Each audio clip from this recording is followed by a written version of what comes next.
دەربارەی گەڕانەوەی حاجیانی لە حەج حاجی هوشیار ئەحمەد ڕاوێژکاری وەزارەتی ئەوقاف لە سعودیەوە لە ڕێگەی هێڵی تەلەفۆنەوە لەگەڵمانە بێت. کاک حاجی هوشیار، ئەم کاتت باش، ئەگەر زانیاری زیاترمان بیتێ لەسەر گەڕانەوەی حاجیان بۆ هەرێمی کوردستان.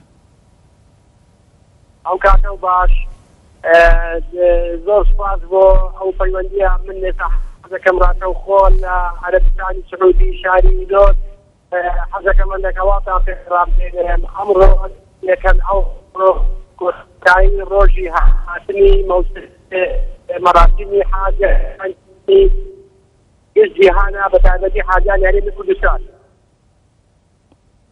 حەمد و سەنا بۆ گەورە ئەو حاجانی و بە ڕێگوپێکی ئەنجامدا.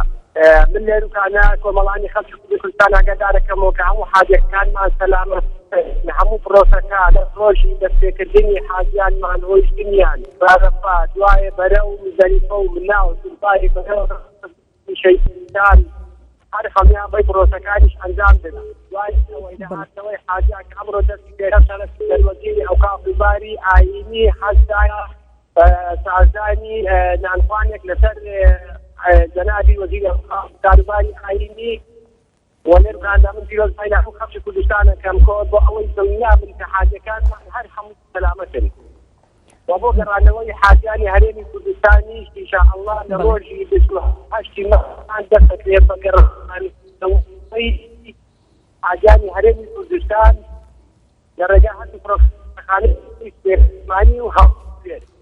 بەڵام ئەوەی سپێرمانی لە چوار سپێرهاتن تا بۆ حەقیمان کۆتاییدێەوە آخر ڕەحسی گەڕانەوەی حاجیانی هەرێمی کوردستان لەگا 8 مانگ. بەڵێ کاک حاجی هوشیار، بە چەند وەجبە ئەم حاجیانە ئەگەڕێنەوە هەرێمی کوردستان؟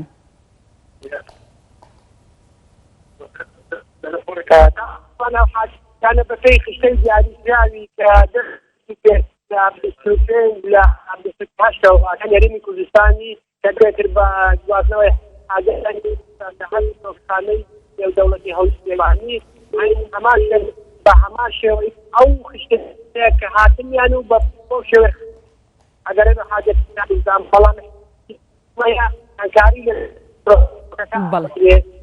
ئەمە لێرکانی ئابارەی بۆی سەفەرمان هەیە بە ڕۆکەی بەڵێ سوپاس حاجی هوشیار ئەحمەد ڕاوێژکاری وەزارەتی ئەوقاف لە سعودیەوە ڕاستەوخۆ لە ڕێگەی هەڵی تەلەفۆنەوە لەگەڵمان بووی. سوپاس بۆ زانیاریەکە.